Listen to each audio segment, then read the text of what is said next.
Want to discover London like never before? Step beyond the surface with Wow Tours. Explore the city's hidden spiritual secrets, walk ancient ley lines, and uncover the mysteries of London's past, present, and future. Brought to you by Wisdom on Wellness and led by renowned crystal author and Akashic Records reader Gemma Petherbridge, these are more than just tours. They're journeys into the heart of London's esoteric history. Book your spot today and see London through a whole new lens. Visit wowtourslondon.com for tickets. Hello and welcome to the Wow Talks podcast. I'm so excited to be joined today by Alexia from Art of the Heart. And Alexia is a talented macramé artist and a workshop host, and her work beautifully blends creativity with mindfulness. And today we'll be diving into a conversation all about the power of slowing down, reconnecting with yourself through creative expression, and how macramé can be a form of meditation. And it was such a lovely chat that I had with Alexia, and I can't wait for you to hear her insights on finding peace through her art. So I hope you enjoy this episode. Okay, welcome to Alexia.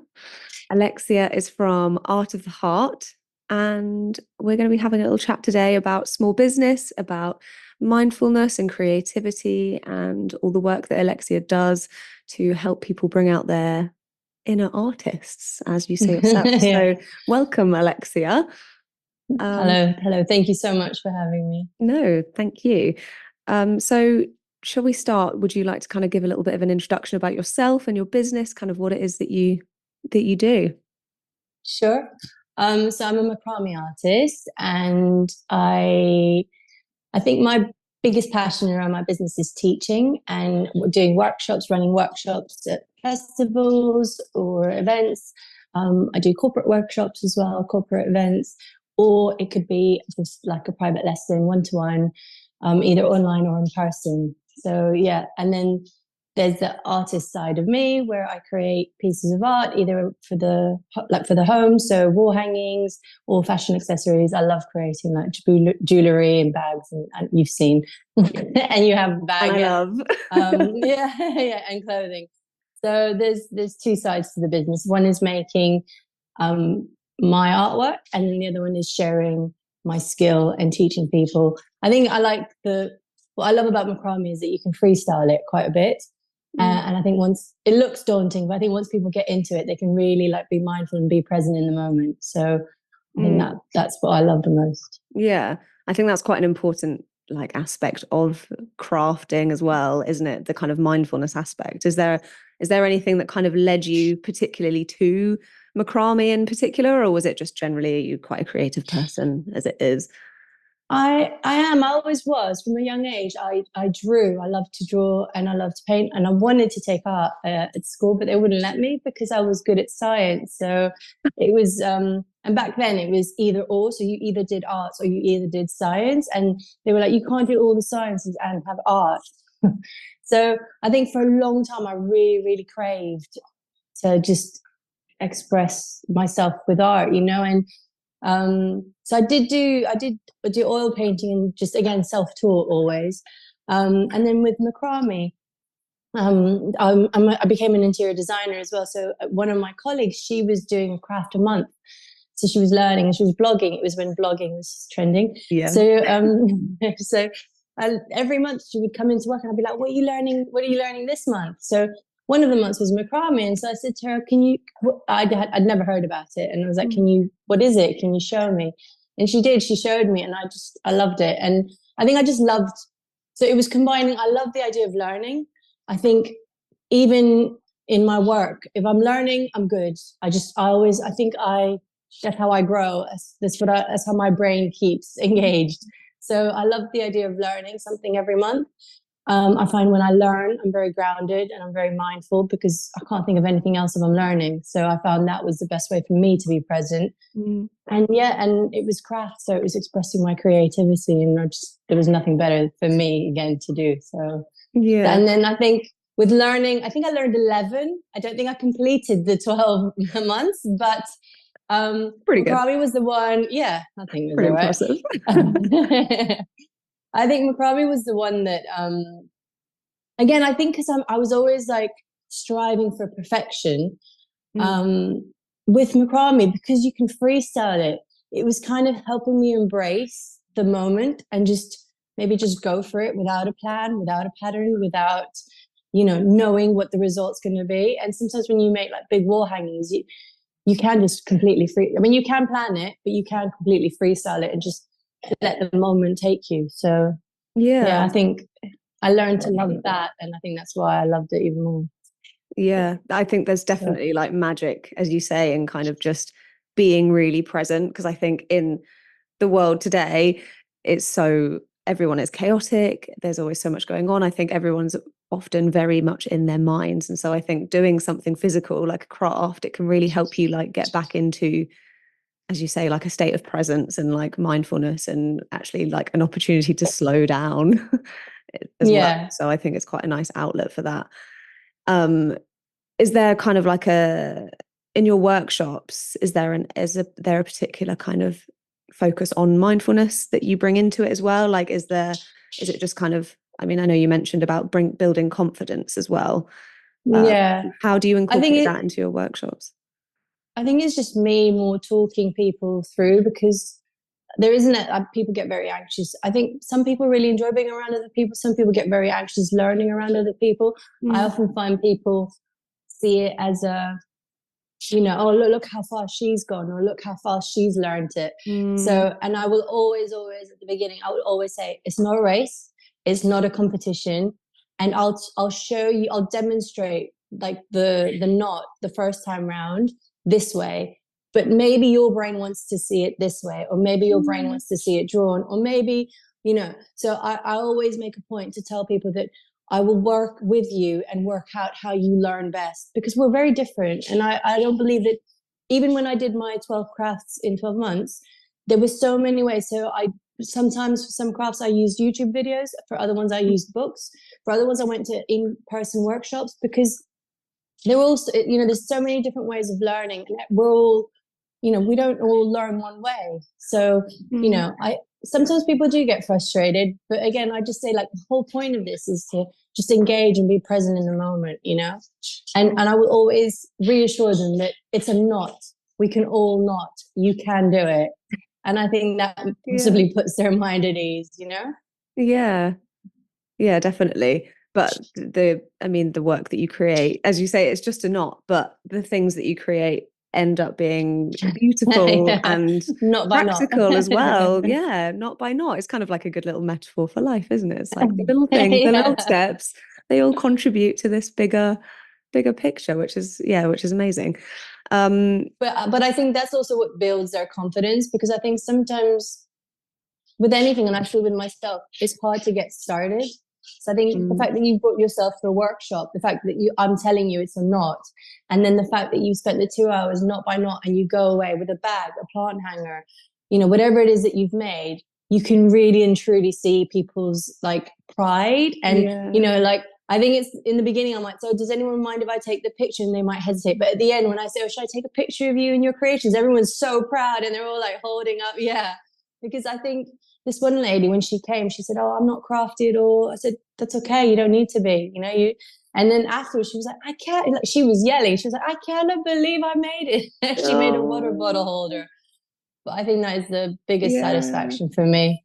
Yeah, that's great. I think so many people can feel really limited by their own creativity or their lack of creativity that they may think. But as you say, it's like it sounds like it's really positive at bringing people out of their shell and just kind of helping them to explore something new, a different side to themselves as well, a different way to express themselves. Have you Yeah. found that it's kind of like been a good way to express yourself and build your own confidence in like through this journey as well? Has it helped you? Oh, what, the small business journey? Yeah. Yeah. 100%. I think, do you know what? I think in the beginning, I was very focused on the end result. Like I would see so many people being like, overnight, I grew 20,000 followers. I made Oh, 50,000 pounds. So I think yeah. in the beginning, I was very focused on the end result. I wanted to quit my daytime job, make, £500,000 with doing what I love and everyone loving my work. So, Yeah. and I was frustrated. I was really frustrated. I didn't know how to do it. But I would say today, I've really understood that it is a journey. I'm really focused on the journey. And I think I give myself a break and I try to look back to see how far I've come, because it's very easy, especially on Instagram, to just get so distracted and just compare, like, oh, look, this artist, this macrame artist has 3,000 followers, or this person's, look at their workshop. And then I always just have to remind myself that that's them, this is you, your workshop is you do this and you teach this and you make even what you make, sometimes you'll see someone else's creations and you're like, oh, should I be making that? But then I'm like, no, like I need to be true to my artistic style and who I am as an artist. And I always try to bring it back. I think that's what I've learned. Yeah, definitely. I think it's so easy to compare, as you say, especially on social media. Yeah. I think coming back to your gifts as well, because whatever you provide is going to be unique and individual to you, and also because you have done workshops, it's like the few people that you help in that time and that you feel this sense of achievement from as well. That's great to hold on to that as well, and not just constantly kind of be chasing the next thing. I think as well, like you say, it kind of helps you to remain present, isn't it? But I think it's also for me, what it was I was so focused on a specific platform. And then, so I think what it is like, if it was wanting to make a business out of my art and my passion, but then I think sometimes nowadays we forget that part of a business is also in person. What are you doing behind the scenes? And I think a lot of the first few years I was very focused on building my Instagram and, creating reels and catching up with the times. And I mean, I didn't know how to film a video, let alone create a reel. So, exactly. But again, like sometimes I'm like, but look how much I've learned. Like I literally couldn't understand when I first watched TikTok. I was like, how are they doing that? That's magic, Yeah, same. So I was so overwhelmed. But yeah, I think building a business is a skill. It really is. There's so much to learn. And when it's a small business, you have to wear so many hats, juggle so many things. So it's very easy to feel overwhelmed. Totally. So I think what I've learned is knowing when to ask for help, knowing what help you can get, being kind to yourself. And I think has my confidence built? I think it has now. I have worked though with I worked with a couple of coaches. I have asked for help, and I think I've just never given up. I have had moments where I wanted to, but I think it was more, I learned that, what? Because even having my side job, which I still have now, sometimes I was like, oh, is that a failure? I'd be very quick to tear me down. But like, again, I see it today. I see it as that's the help I need until I can stand on my own. So it's all about perspective. That's what I've learned. It definitely is all about perspective. And you have to, even if you come to my workshop and you learn how to do one knot, it's still progress. You still learned something. Exactly. So, if you don't finish your bag, it's okay. We'll finish it. I think it's just about, the only time you'll feel frustrated is if you're like, oh, but she finished, it's not about that. It's how far have you come? Exactly. So, again, that's to do with your own inner kind of journey and thoughts, isn't it? About like comparing yourself. And I think, as you said before as well, coming back to that, it's about the journey. It's about like staying present with it and being kind to yourself, I think, is a important thing as well. Oh, yeah. It's so easy 100%. to berate yourself for like not doing as much as you should be doing, or like constantly feeling the need to be better, do better constantly, and actually like reflecting. I think also probably this craft, doing something crafty as well probably allows you to get into that state of kind of presence and thoughtfulness, and you can reflect and think back and, like, God, I am proud of what I have achieved looking back. Yeah. Because it's hard to do that, I think. Yes, from experience as well. Yeah. Do you want to talk a little bit about, I know we've spoken before about your recovery and how that kind of has influenced your work? Yeah. So I was in November, 8th of November, I was 9 years sober, which I cannot believe, from alcohol. Congratulations. Thank you. Thank you. It's so long now. Sometimes I don't even it's like I look back to myself and it's like another person, another life. It's like I've had two lives. Yeah. Yeah, it's another journey, of course. And I think this was one of the most important ones in my life. I had to hit rock bottom for me to ask for help. And I think it's the only thing that I have committed to, my sobriety and just my recovery and going to meetings and any, whatever it was that worked for me to stop. And I wouldn't change it for the world. And I think the biggest lesson that I've taken from that is because I didn't know I was an alcoholic, or I didn't want to know. I think I didn't, like a lot of people, I think there's a misconception around what, I thought an alcoholic was an old man on a park bench, drinking out of a brown paper bag. Yeah. Every day, all day.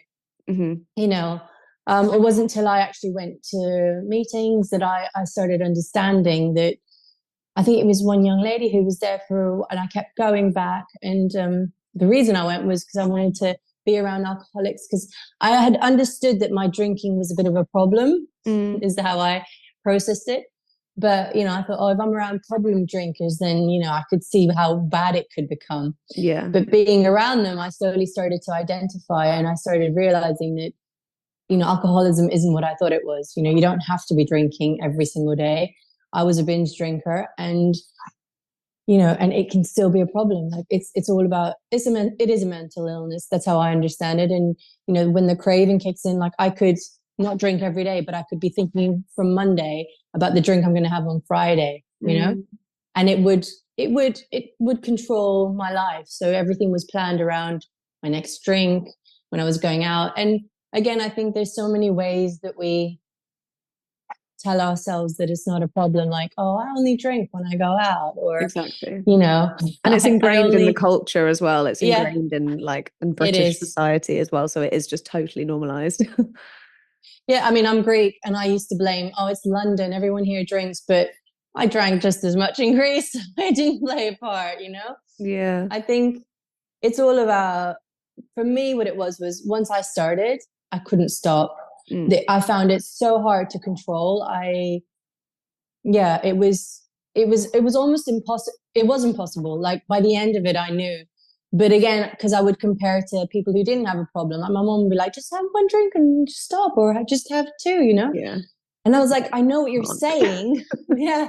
But I physically, and unless you are one, you don't understand what I mean. But I would go from sober to wasted. There was no, I think if you want to call normal people, there is that sense of, I'm tipsy now. And the way I understand it is it's like an allergy. Like for me, it hits me in a way where I go from sober to wasted. Whereas I think normal people can just be like, oh, I'm tipsy now, I think I'll stop. Yeah. So one was that. And then the other one was like, no matter how bad it got, there was no limit. Like I didn't know I wouldn't stop. There was no consequences until it got so bad, And I think I started becoming suicidal. I had blackouts. So I started worrying about what I would do to myself.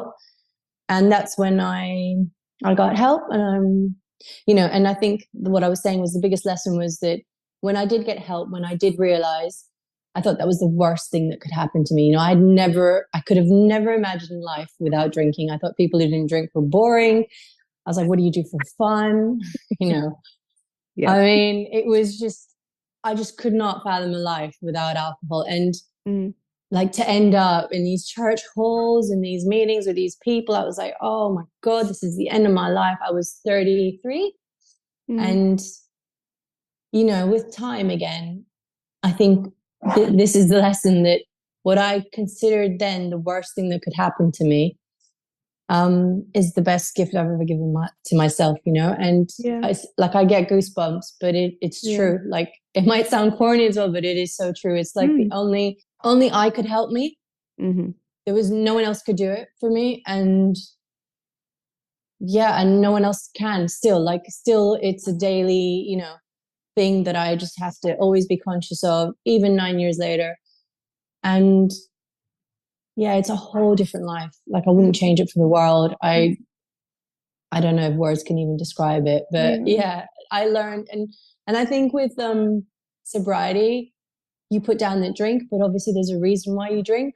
Mm-hmm. Like, you know, whether Yeah. you're numbing, whether you're escaping, whatever it is. So there's been a lot of healing. And, you know, I healed with my sponsor. I've done a lot of therapy, and I'm very proud because, again, there's a lot of stigma around that. You know, you don't Mm-hmm. have to just be troubled. You don't, I think therapy is like, you know, exercising for the mind, you know, it's keeping your mind Definitely. healthy.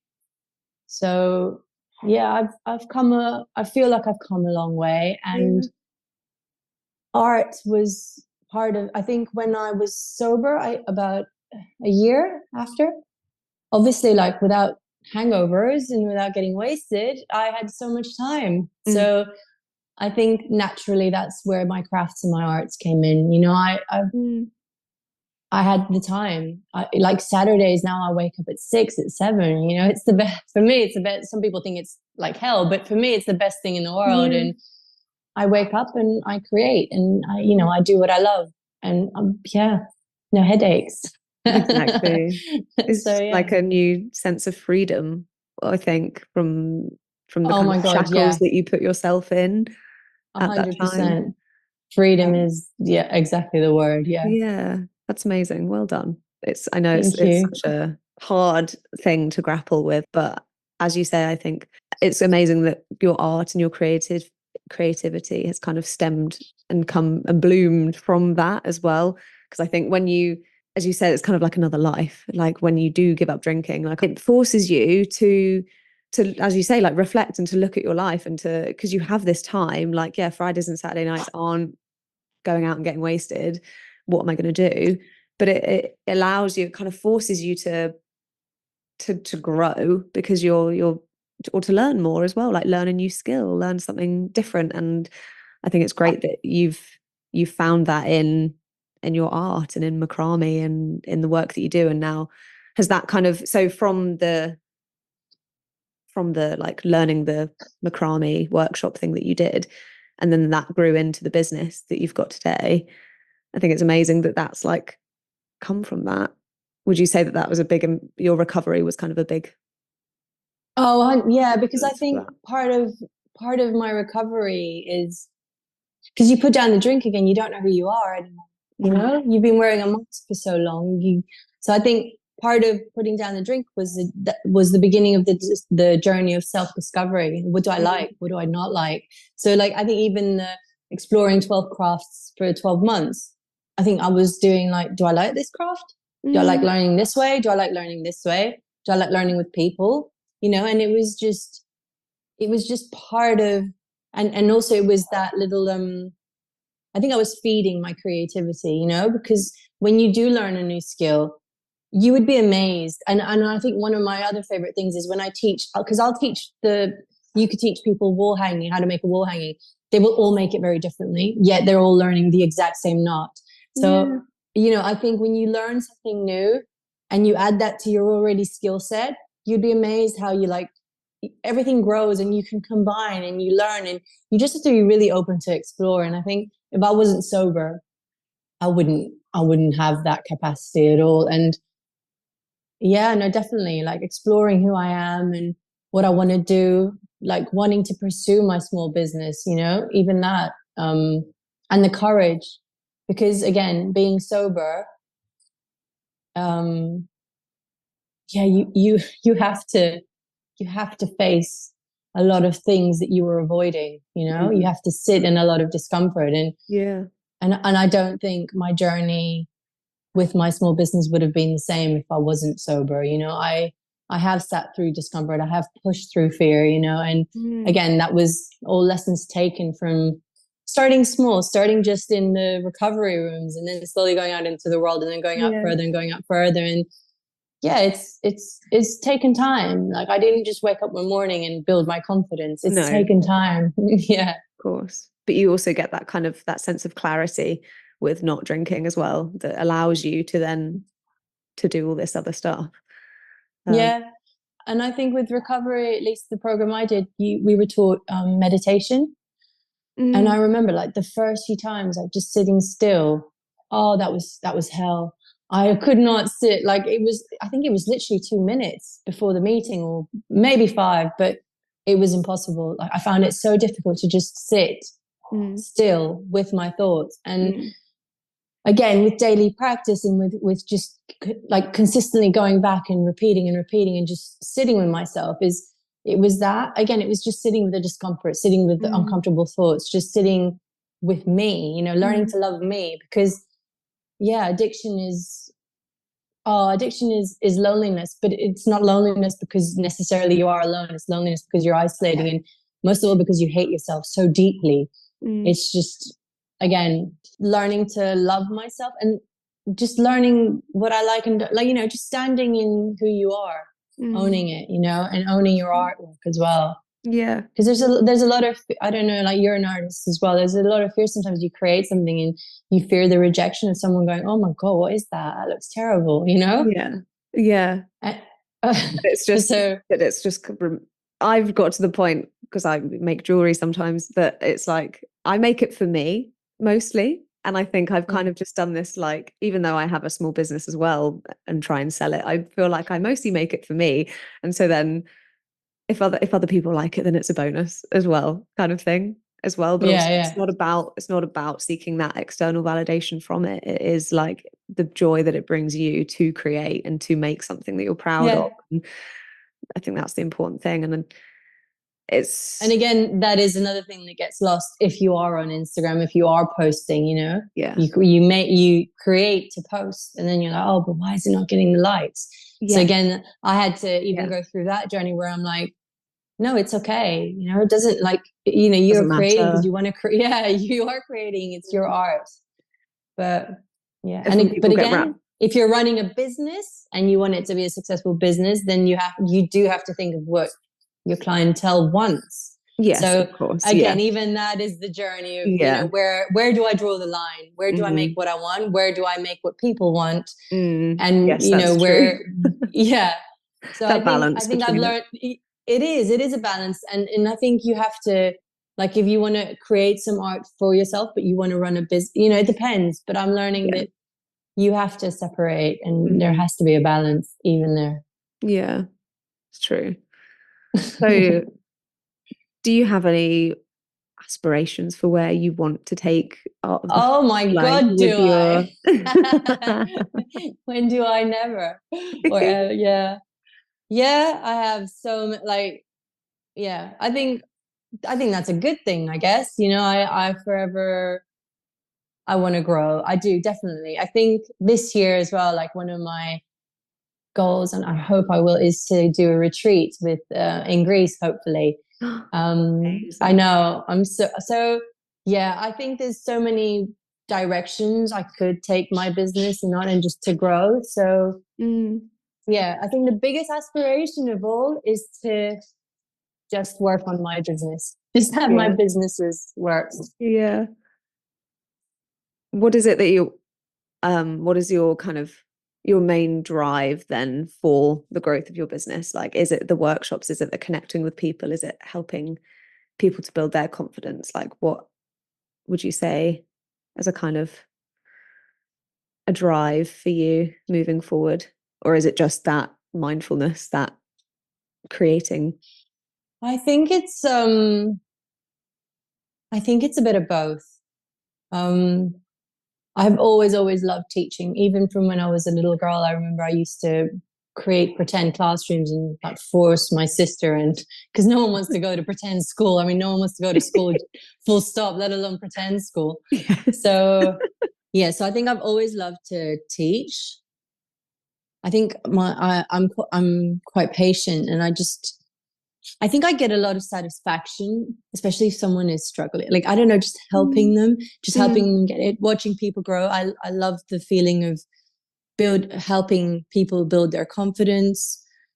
Um, and then the mindfulness side, 100%. Because I think, like you, I can see that the world is very fast nowadays. There's a lot of people rushing everywhere. There's a lot of people, like, from people I work with, people, my friend, like, a lot of people are just, everything is so fast. Everyone's in distress. And I think people don't get a chance to just sit still and just feel, Mm. feel understand what they're feeling, and just process. So I think it's nice when you give people, I think people sometimes can sense the energy that you give off, and it's nice to just give people that space to just leave it all behind. Don't worry about dinner or your children or your work, or just sit here and focus on making. And I think we all need it today. And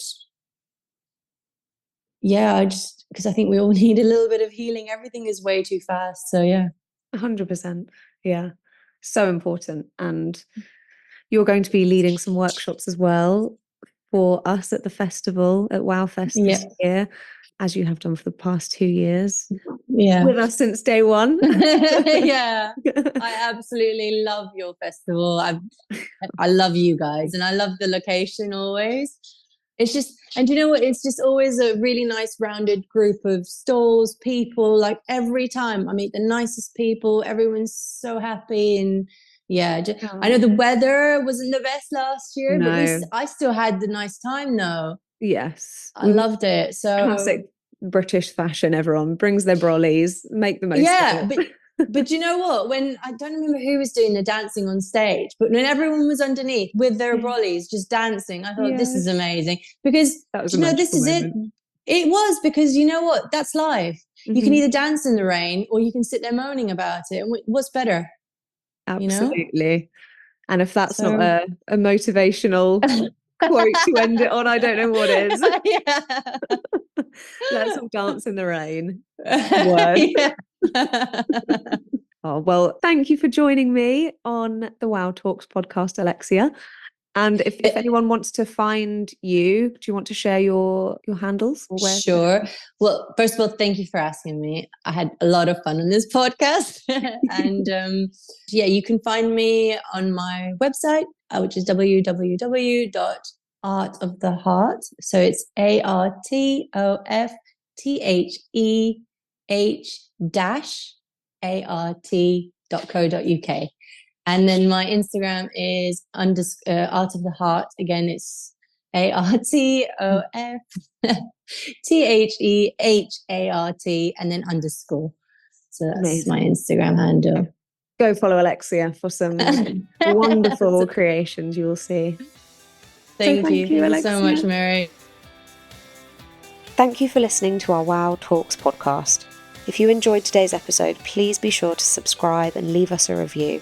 And we'd love for you to share your own wisdom on wellness. Join the conversation, share this episode with a friend, or follow us on social media for more updates at Wisdom on Wellness. Until next time.